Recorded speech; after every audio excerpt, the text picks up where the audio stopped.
Hello, everybody.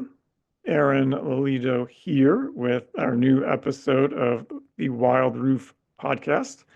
And today I have a new guest for us, and her name is Gabriela Blandy. I'll give you a quick intro um, and get into it. Basically, I feel like we're just gonna have to dive into the deep waters pretty quickly with Gabriela today, and perhaps you'll see why in just a second. So Gabriela is an award-winning writer, qualified NLP and life coach, breathwork facilitator, and chakra yin yoga teacher, as well as a shamanic practitioner. And the connection point between Wild Roof Journal and Gabriela was her writing prize, which is called Wild Muse. And so we'll definitely cover that. It's a nature writing prize, and that's going to be, I feel like, a good crossover point between what Wild Roof does and what Gabriela does. So um, stay tuned for that. But before we get too far along, Gabriela, I'll hand it to you for a little more of an extended introduction. And if you could just say, like, out of those items that were listed in your bio, kind of where are you at now? Do you have a primary focus in terms of what you're doing now, today, this month, this year, anything like that? Well, firstly, Aaron, thanks for having me. I know a little bit about the Wild Reef Journal, and I really love what you're doing. I love the space that you're holding. There's such an invitation for writers who are really expressing what they truly want to express. And sometimes I feel that there aren't enough places for that creative safety, so to speak. So, yeah, really just celebrating what you're doing as well. In terms of where I'm at, I feel very much at a really beautiful place in my creative practice. So, that is largely writing. I have a novel which I'm just about to go on submission with, so that's fiction. But I also have a non-fiction book proposal that I'm working on, which is definitely emerging of what I've learned from nature, my connection with nature, and also what I've learned from my work as a facilitator, all the different facilitator hats that I wear working with writers. So it's a real combination of the journey that we can take within our own landscape, how that can be facilitated by the outer landscape, with that ultimate destination to find that true creative voice that is within us all. So yeah, that's a little highlight of where I'm at right now. Awesome. Um, are you able to say a little bit about the maybe just the premise of the novel you got in the works? Sure. So really the question it's asking is from the central female character. She is given an opportunity to have the life that she's been dreaming of, but it actually belongs to somebody else. And that person has recently gone missing. So she's in this quandary of, do I do the work to find out what happened to this other woman, or do I just rub my hands together and step into her place? And it's set in the theatre world in Mexico. I used to live in Mexico. I used to work as an actress. And it's really asking the question, the sort of three layers. The person, as a creative, we often find ourselves growing up in a family that may not support that creative urge that we have within us. And so it's got three layers of, I suppose, personal inquiry. There's the person that I felt I should be, there's the person that other people felt that I should be, and then there's the person that I truly want to be. So that's the question, and then the premise is that she is potentially stepping into a role that belonged to another woman who went missing, but she kind of realizes she wants this whole woman's life. Wow, yeah, I think that's such a rich territory to investigate. Even just the inner world of the creative person can be interesting. Huh. I could spend all year in that place, Aaron, literally. It amuses me far more than a Netflix box set, that's for sure. Right, right. Yeah, so like exactly. Yeah, like the artist in society, and then like yeah, run with that for a little bit. So yeah, there's lots of good tension points um that I'm just imagining based on what you said, what different directions it can go. So yeah, that's excellent. And then as far as the nonfiction book that you mentioned are you able to share a little bit about the premise on that one? Sure. The title was something that came really early for that. Tree in your spine, cage in your heart. And really, what it's speaking to is life force energy that flows through all of us and it comes up that central system. So, as a chakra yoga teacher, I'm very much use that energetic map as a foundation for much of my work and much of what I teach. So, this understanding that there is energy flowing through us, and that is the foundation of our creativity. So, that's the tree in our spine, this natural sense, this really true innate desire to manifest whatever it is we want to create. We feel it, we feel the invisible experience of the energy, and then we turn it into something tangible. And then the cage in the heart really refers to how our upbringing can really be in direct opposition to that. And so, what it often does is it closes our heart so that force that wants to rise up through us, when it reaches our heart, it can often get stuck. It can often get turned into something else, what I think someone maybe wants to hear rather than what I really want to be speaking. And the cage in the heart is also about how we can be really afraid of what it is we truly desire.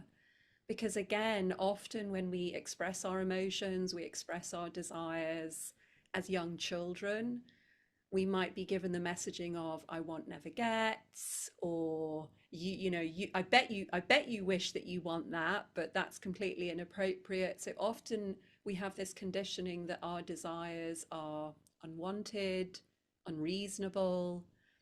And so that cage also comes about to really restrict that urge or that desire within us to be the creative that we want to be, or to be the person that we want to be. I used to run a retreat for writers, and I can't tell you how many writers would talk about the life of a writer, and it being a life where you had to really compromise and sacrifice. And this was about 15 years ago. But Aaron, even then, I had an intuition that that was not truth. That was a reality that we were trapped in. And I think my journey since then has been to find a way to teach people that actually, when you use your imagination, you can actually start to create a completely different experience as a creative, and basically step out of that cage and just be the tree. Wow, yeah, I can see a lot, I guess a lot of similarities there between the two. Maybe we can just kind of talk a little bit about the writing prize. I mean, like what's the connection? So you're clearly interested in your own writing. So for you, like what's the connection of this thing called Wild Muse? So like what role do you see Wild Muse playing in this kind of mixture of your interests? Hmm. Funnily enough, actually, when I was looking at the Wild Roof Journal, I was curious about how that had started for you, because it seemed like such an inclusive place. And I wondered if you had had an experience of being someone who wanted to find that place, and so you just decided to create it yourself. And that's really what underpins the Wild Muse Prize. I would say 5 years ago now, as I was just about to discover breathwork. I had a very profound experience in nature that was very spiritual, far more spiritual than any experiences I'd had thus far, even though I've done a lot of shamanic training and I've learned a lot of incredible ceremonies. This sort of made all of the others look quite tame. I've never felt the call to use psychedelics. A lot of people who walk the shamanic path get called by ayahuasca or get called to use some kind of plant medicine. I've always really trusted that I can reach an altered state just by coming into relationship with nature, and that happens for me. But this experience I had in nature was really off the charts, and it really made me understand how deeply and profoundly nature knew me. And when I started to write about going down that path, this new apprenticeship that I was on, learning from the trees, really learning what they knew of me, and through that, learning about myself. And I was writing about that. I was writing essays. And then I started to look for where I could submit this. And I was thinking, well, I guess I'm a nature writer now. And I just didn't see a place that was calling for spiritual nature writing, or people who are writing about nature but with no teaching. I was thinking, I don't know the names of plants. I don't know the names of most animals. I certainly couldn't listen to a bird and tell you which bird was singing to me. I don't know really about agriculture. I don't know about the climate. I don't know about rocks. So I felt like I was writing about nature, but in this very unacademic way, in this very unstructured way. A lot of my writing as a fiction, as my fiction writing was really influencing it. And I did submit my work to a few places and just didn't find anyone who was, it was often, this is beautiful, but it's just really not the kind of thing that we publish. So I thought to myself, I can't be the only one. I can't be the only one who's writing about their relationship to nature in a more magical, spiritual, soulful way.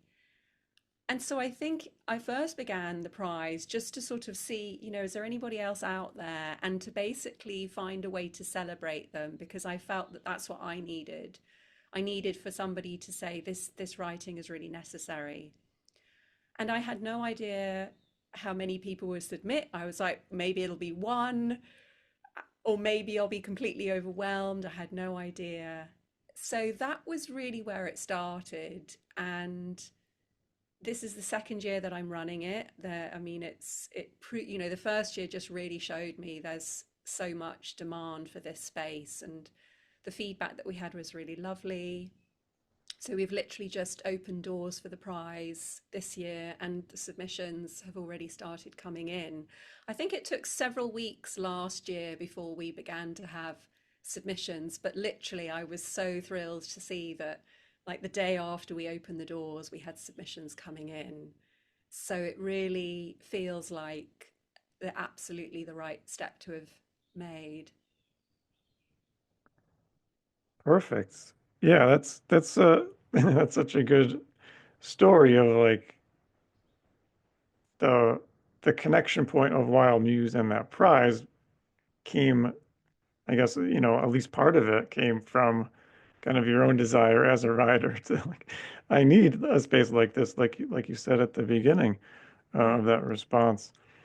Um, and yeah, I was actually not too long ago, maybe a couple of weeks ago, I was having a conversation with somebody, um, which may or may not lead to a podcast recording. Hint, hint. Um, but during that conversation, at the end of it, I think I kind of landed on that very thing of like, oh, I just wanted to be a part of a place like this.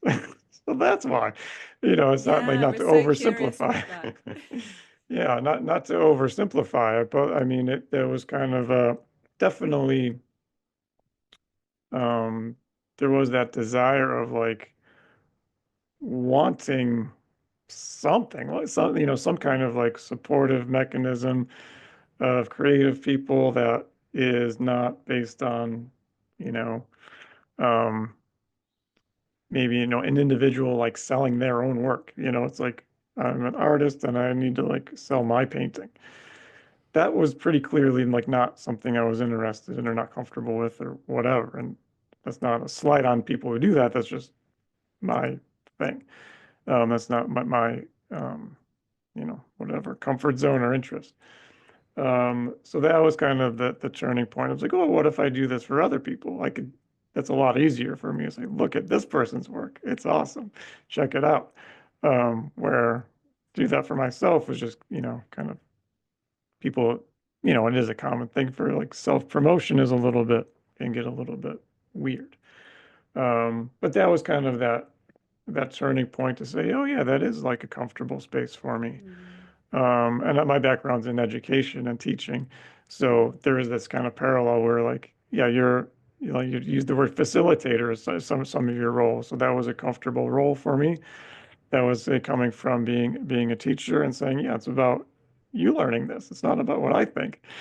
Mm. And teaching writing specifically, it's like, yeah, it's not about me telling you what to write and what I think about these topics. It's about you expressing what you think about the topics. That's the learning experience. So, yeah, kind of all of these things were kind of in a big mix, but I love that. It um, it makes me think, Aaron, how often we've got this creativity flowing through us, and we might get messaging to say, this is what you do with this. You create a picture and then you sell it.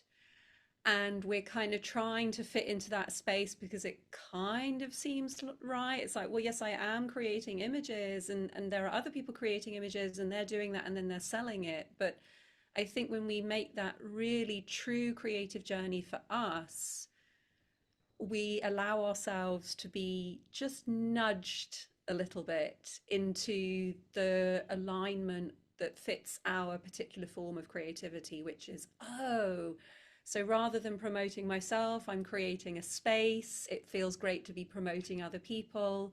And of course, in a way, you still get to be part of that group. So you're not invisible, you're still promoting yourself, but it's like, I want to promote a group rather than just an individual. And it makes sense because if you think about what we've all evolved from, we've evolved from tribes where everyone had very specific roles. No one was doing exactly the same role. And yet now in society, there's this tendency to look at maybe the people who are most popular or the people who are being the most successful and think that we should be doing their role rather than actually, what do I sense my role is here? What do I sense this creative urge is asking from me individually? So, yeah, it really sounds like you found your place. I love that. thanks. Yeah, I'm glad it made sense. But I think that is such a true to my experience, at least, of like, even though there is, it's kind of different to say, like, check out Wild Roof Journal. It's great. Like, that still is my thing in a way. Yeah. Like, it's still the same. And that's why I said it's like there's no slight on people just doing what they're doing in terms of self-promotion. It's still, it's still that. But yeah, it is just kind of a little sidestep and a little bit of a buffer. Um, Mm. and yeah, more of a collective and collaborative environment. But so yeah, all those things were kind of at play and make it interesting for me. Never a dull moment is kind of one of my. I feel like it's a phrase I use a lot these days. Um, yeah, I think well we do need to like tell people the details of like how to submit. So while we're on the topic of the Wild Muse Okay. Nature Writing Prize, and you mentioned submissions are open and you're as we speak getting submissions sent. So for people interested in submitting, what should be submitted? How? Maybe Mm. just a few of the details for our listeners who, like I mentioned, are more than likely people who are interested in writing in nature and creativity. Beautiful. Yeah. Thanks, Aaron. Yeah, the submission window, we're open until September the 15th, 9 p.m. UK time. So there's plenty of time to put something together. And we're asking for pieces that are up to 2,000 words. And there's a couple of really great British nature writing prizes, but they're asking for book proposals or essays that are several thousand words. So again, this was me thinking about a place where I felt my writing was fitting into more of a short burst of an experience rather than something that goes on for longer, and certainly not book form. And also, I feel that that shorter length, it makes it accessible to someone who may not necessarily call themselves a writer, but is writing about their experiences. I can't tell you how many posts I'm reading on Instagram and I'm thinking, oh, wow, this person is really able to put their experience into words. So that was in the back of my mind. People who are holding this creative space that's connecting with the natural world but might be daunted by having to enter in something longer. So we're asking for anecdotes or personal stories. It can have a bit more of an essay format. We had short stories last year as well, so something that was completely fictional. We had memoir stories, so personal stories, but they were told like a story. And then to the other end of the spectrum, where people were talking more with an essay voice and giving information. We had some poems last year. We had a gorgeous poem that made the long list. So it's very broad. The thing that underpins it all is that when I'm reading the piece, I have to have a sense that there's something being spoken to me about the way that nature and humans connect. So something about nature's healing or nature's wisdom. So that's the theme of the competition: nature's healing and nature's wisdom. So again, it could be that someone is experiencing an aha moment when they're in nature, or it could be more that they are coming into nature and they almost feel like a little portal has opened up and nature is like directly transmitting something to them. It could be a beautiful learning. So again, really, really diverse, but nature's healing and wisdom. And the application can be done via my website, but also on Substack. What we're doing is we're just really supporting the journey at the moment. So we're putting out interviews from last year's winners to hopefully inspire people, and some content to really get them thinking. And of course, my own nature writing is on the Substack as well. I certainly know from entering competitions myself, it does help to have a sense of the style of someone who's on the reading panel. That so certainly reading a little bit about the style of Wild Muse will help. And we've also published the winning entries from last year, so people will be able to see, okay, which ones got chosen. There's an entry fee of £10, and that money goes towards the prize money. So the first prize is 750, second prize is 300, and third prize is 150. And there are bursaries as well, so we do offer 10 bursaries, because I certainly don't want people to think that's prohibitive. I wouldn't be able to pay that entry fee. So there's details about the bursary on the website as well. Hopefully that covers everything.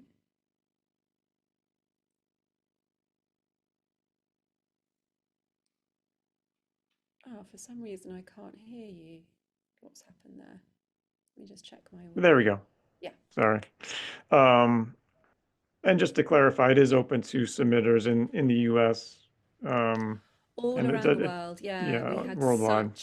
we had such a diverse range of entrants last year. It was so beautiful to read about nature across the world. So yeah, worldwide. We do ask that the pieces haven't been published, so that's really important. But if you've been published, you can enter the prize. Lots of people are asking that, because some prizes say if you've been published, you can't enter it. So anybody can enter it as long as they fit the guidelines, as long as they don't put their name on the entry, and as long as the piece hasn't been published elsewhere. Excellent. Yeah. And the website, and I'll put a link, of course, is Thank you. gabrielablandy.org. And the Substack is under your name as well, Gabriela Blandy Yeah. .substack.com. So links will be provided, and yeah, check it out. But it's good to know too, and that is a theme of I think quite a few of the editors I've spoken with in the podcast format so far is they do encourage people who haven't been published before. Mm. So it is not something where a publication history is considered or significant or necessary even. But you know, like you said before, a space for people interested in it, curious about it, and maybe looking for an initial publication, looking for somewhere to send their work. That might be, you know, a good fit. So Yeah, and that's always important. it gives such a boost, Aaron. We heard from people who were long listed last year. One of the writers shared with me that it was literally one of the first things she'd ever written. And so, imagine how validating that is to have written something to sort of, be the snail coming out of your shell and to already get a high five.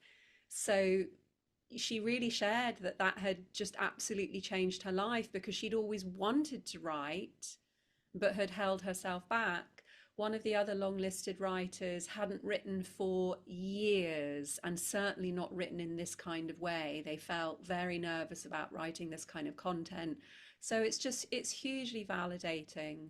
It's always a bit daunting to enter, but just so worth it. And what we did, because we had so many incredible entries, what we've been doing is we've been sharing little snippets of other entries that didn't make the long list, but we also just loved. Like when you can only choose 20 and you have a few hundred entered, it doesn't, even if you loved 100 of them, you can only choose 20. So what I decided was on the Instagram account, at Wild Muse Prize, we just each week we just share a quote from another of the entries that we really loved. So we're just trying to shout out as many people as possible who are writing about nature in this really beautiful way.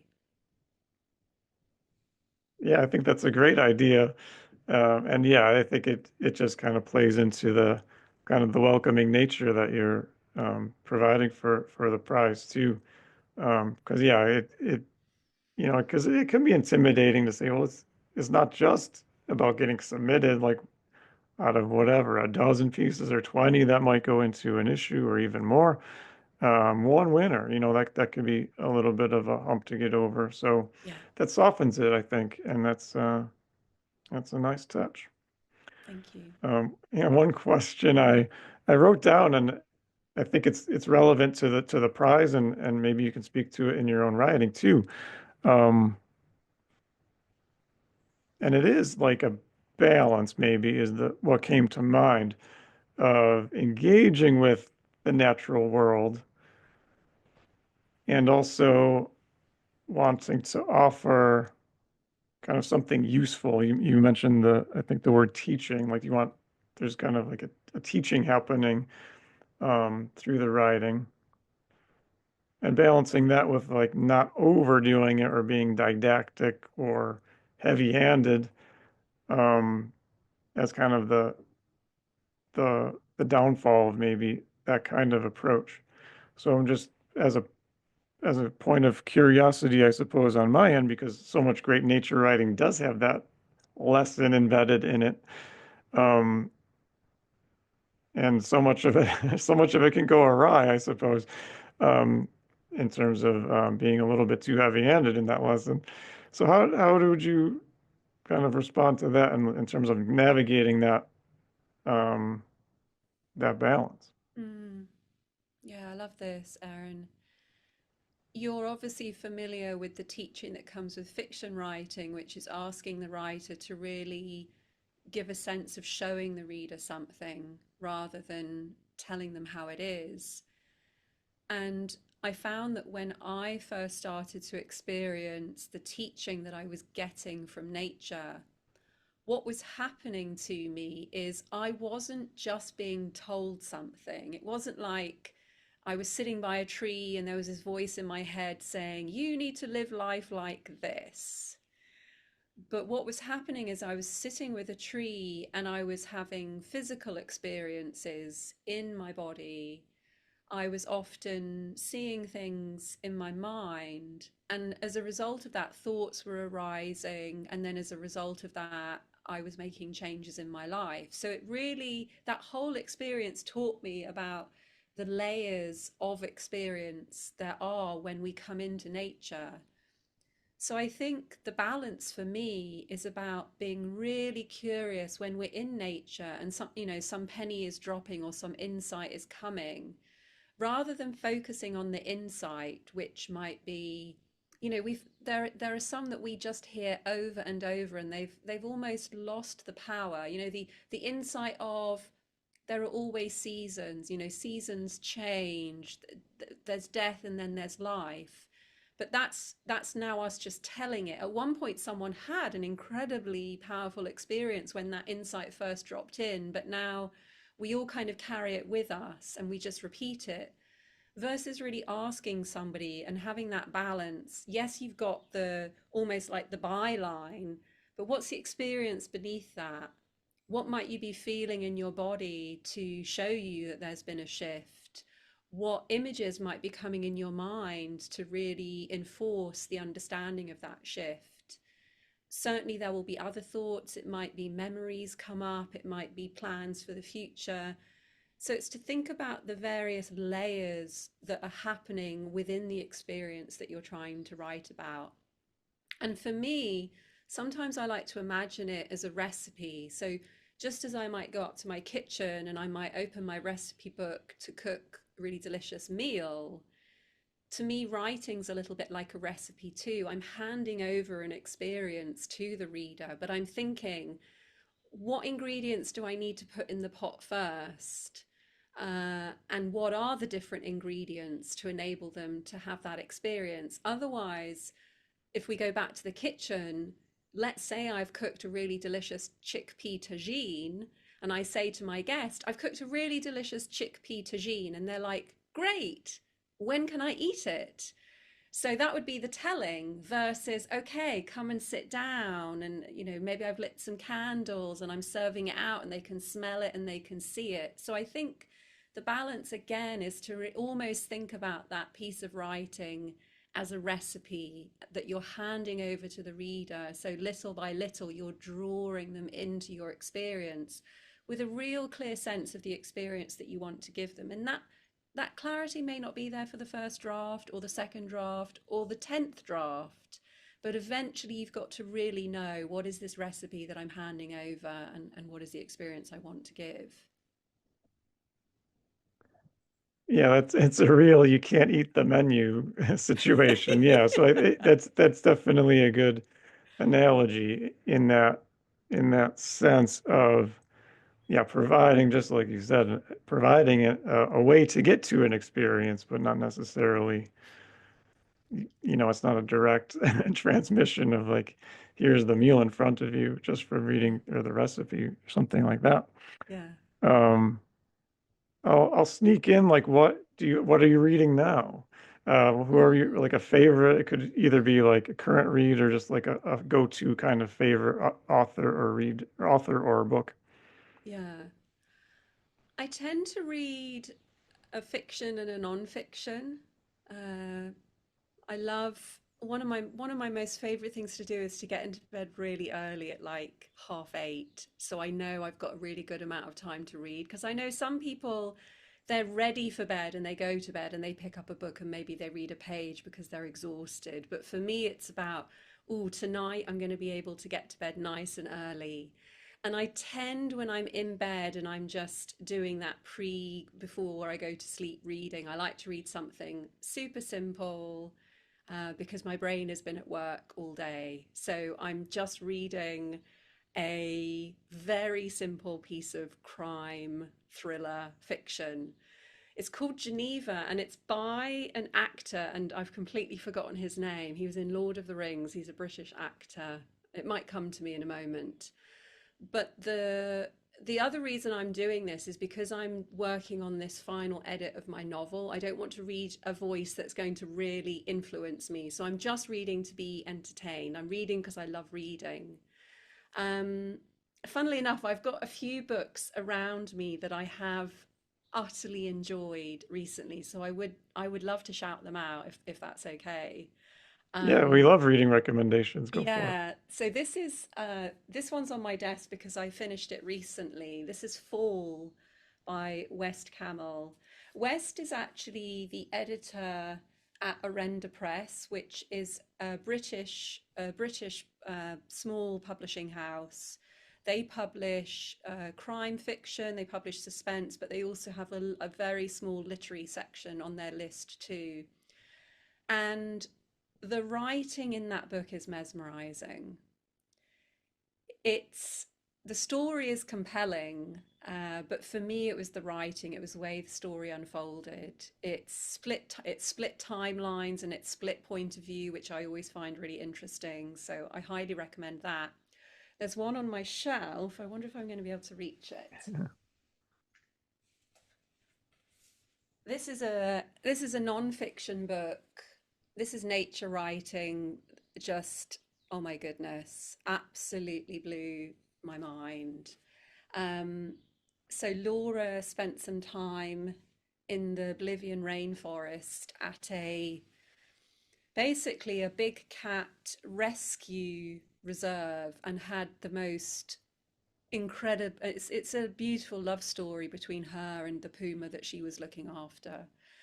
And she's Laura's also a visual artist, and so the description is utterly beautiful.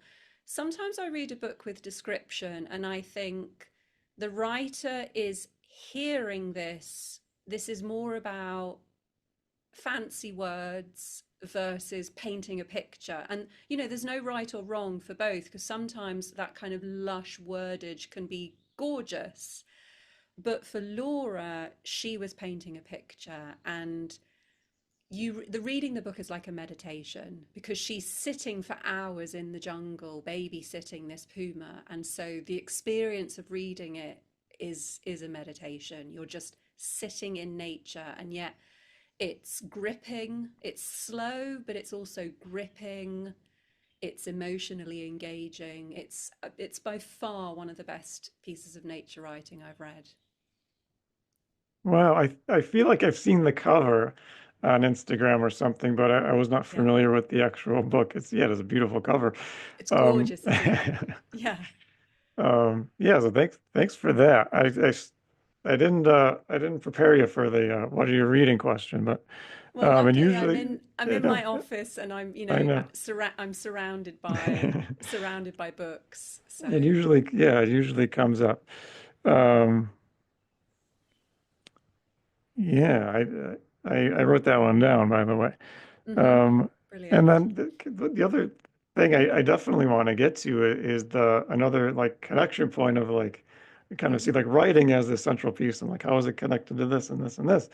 Um, but in terms of like either kind of more generally like the healing process, like you mentioned with the prize, or one of the themes that's available to submitting work, or like a meditation practice, or mm, something that is a somatic practice.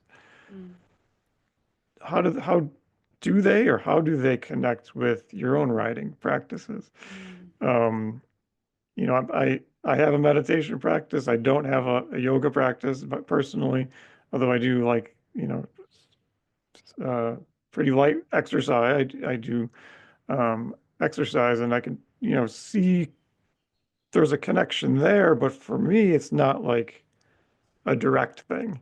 It's not like, oh, I mm, go for a jog and then I write, or I'm like mm, so it's not something like that. But overall, one thing would help the other would help the other thing. So I'm curious, like as far as the work you're into and being a teacher in those areas, like how does that shake out for you? mm. I love this exploration. Thanks for the invitation. And the mention of meditation, but also movement. is really key here, and also healing as well. So I'm going to just thread them all together. Like I said, I used to manage a retreat for writers. So this was about 15 years ago, when I was a writer at that time, but I hadn't begun my journey as a facilitator. And as I was managing this retreat, I was seeing a lot of writers struggling.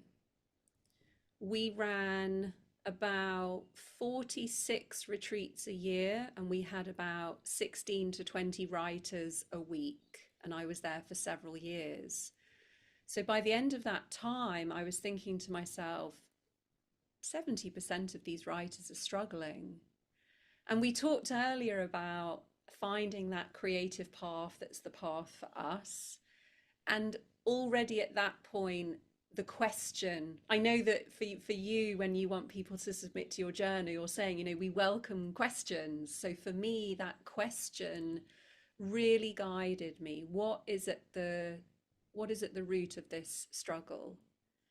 And it was a question that didn't let me go. And I found myself wanting to give advice to writers, but noticing that when I did give advice to them, they shut down. And I thought, that's really interesting. They want something, they want help, they don't want to be struggling, but what they don't want is advice. So there was another question there. They're struggling, but they don't want advice. And then, as we often know, and you probably experience this in your meditation practice, when you put that question out there, when you're open for a teacher, the teacher comes. And I very quickly met a woman who was a life coach. I'd heard of life coaching, but I didn't know what it was. And when I said to her, tell me a bit about life coaching, she said, well, it's non-advisory. And I thought, bingo, here's a modality that's going to help me hold space that isn't about giving advice. So that's where I began, Aaron. And life coaching isn't necessarily about healing, but life coaching is asking a very important question. What do you want? So when I started to ask writers that question, what I noticed was most people can't answer it. Most people struggle. Sometimes people start crying when I ask that question. Sometimes people take several sessions to be able to voice it. Some people don't know. Some people are frightened because they don't know. Some people want what other people want. So I knew that was tied up in the process of being a writer. I knew that was tied up in the process of healing. And then in the background, I did have a meditation practice. And so I was sitting on my meditation cushion and I was curious about my own writing journey, because it wasn't that I wasn't struggling. I certainly was, but I refused to accept the struggle as something that would always be there. And I refused to accept the struggle as the writer's lot. And I'm curious to know if this has been your experience with meditation. There's something about meditation that just slips you free of the way that thoughts want to hold you. And so whenever I would hear people talking in this way about writing, well, it's hard, it's difficult to make money, I would think to myself, if I was on my meditation, those would be thoughts that I'd be letting go, and I'd be waiting for something else to come into the experience. So I started to do that practice with all of the things that people said about writing, even though I didn't have an answer. And even though it felt very bold to say, I'm training people to never have a writing struggle, or I'm training people to never have block or to never procrastinate. But there was something in me that was leading me to that place. And certainly meditation was really at the center of that, because I've had experiences in my own practice of being right at the center of my creativity, and it feels pure and it feels effortless, and the words come, the feeling comes, and the feeling chooses the word from my mind, and I don't have to do anything. So it just pours and flows. And I know that's what everyone wants. Whenever I talk to a new client, I say, what do you want? I want it to be easy. I want it to flow. So now I've come to a place where I really understand that, as I mentioned earlier, creativity is energy flowing through us. Some people might call it chi, some people might call it prana, life force energy. And that energy flows through us and it interacts with the mind. And sometimes it can do what's called trigger the mind, as in the mind senses it and shuts it down. Or the mind says, oh, I know what you are. And then the mind starts writing. And then we might write something that's a little bit cliche, or we then might write something that we have huge doubts over. But there's a place in the creative process when, if you let the experience of creativity do the creating, I suppose from the language of the Wild Roof Journal, that's when it's called wild, because it's not coming through the filters of the mind. It's just coming from that pure source from the center of the universe or the center of nature. And so now I describe it as, if you think about a wind instrument like a flute, and you think about a flute that's just, it's been handmade and handcrafted, and it's really beautifully shaped and it's been well tended to, the sound that blows through that flute, you don't have to fiddle around with it. It just, the wind blows through and then the sound comes.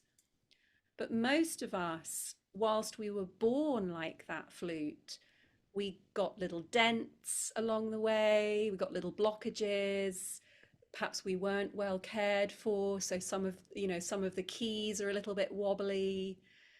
And so the work that I do, and my absolute purpose here, is to guide people to that place of being that pure wind instrument again.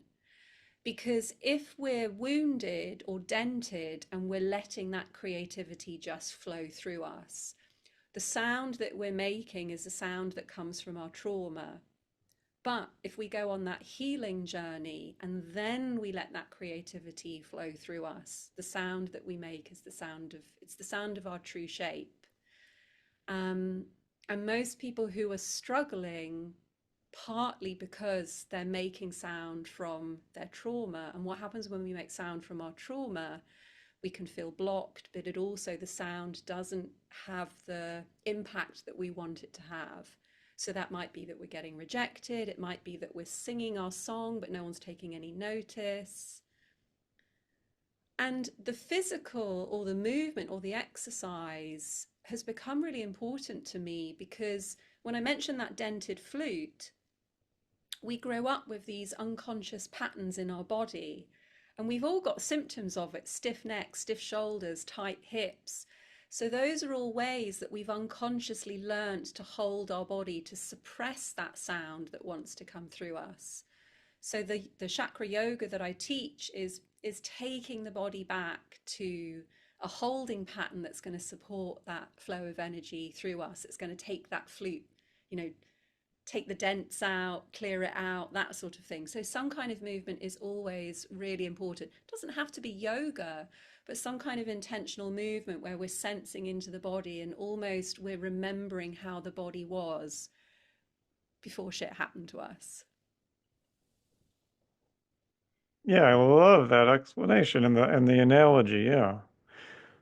Huh. Yeah, the word that came to mind was obscurations. We had on obscurations, and I think, yeah, that is an overlap. I think is the point Yeah, is to yeah, remove them. It's not so much adding on as a teacher, facilitator, yeah, whoever. The point, or just the creative person, is not to add more on or add more to it. It's kind of to take some of it off.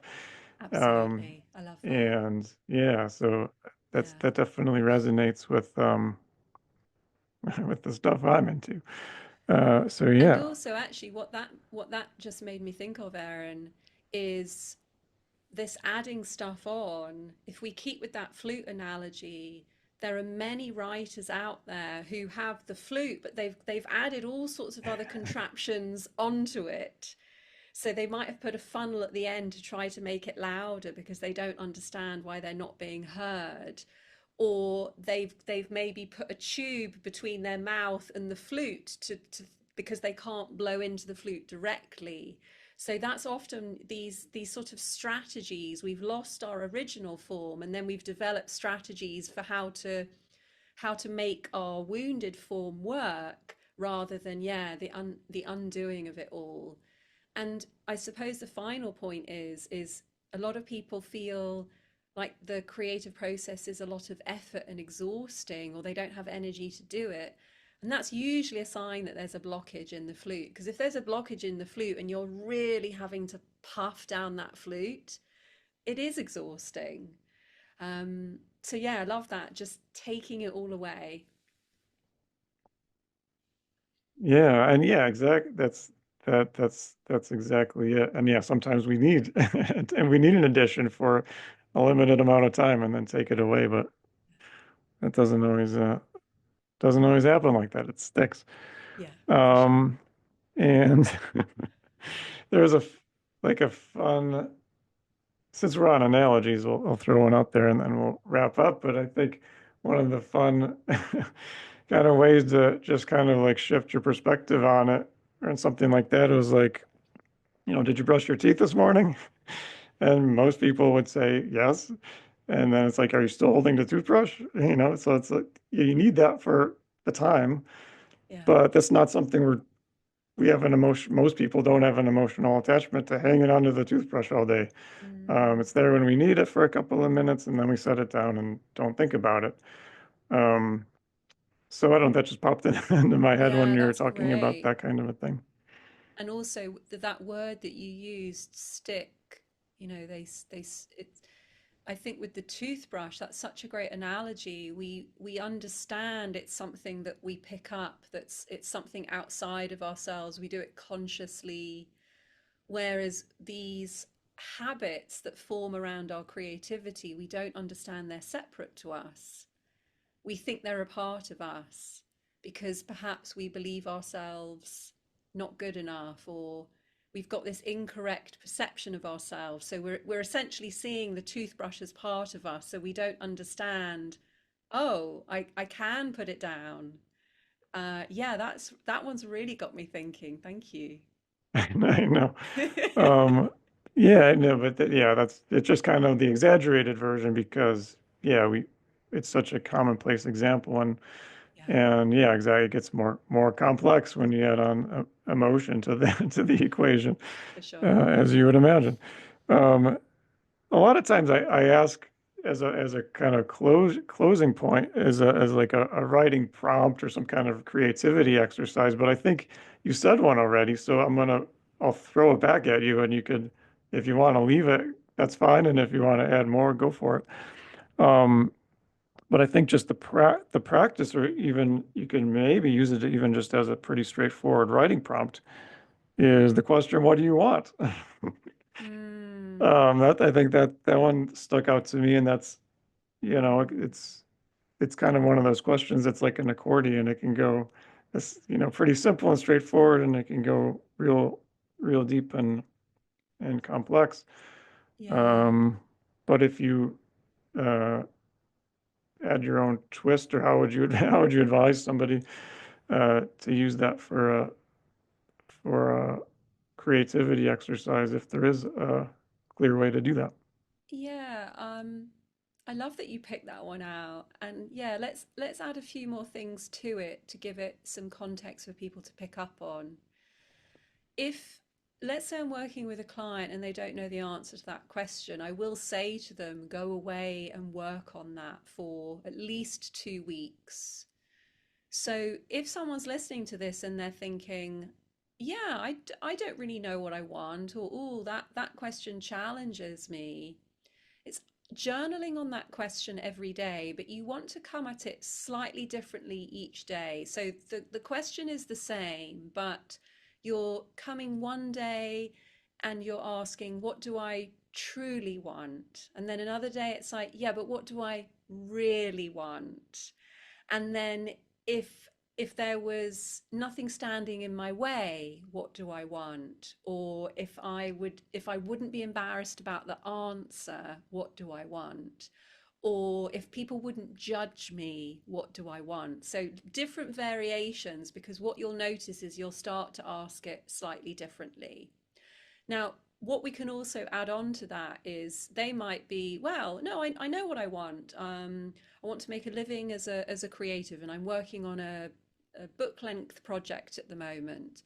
So you can refine it. You can say, what do you want when it comes to the outcome of this project?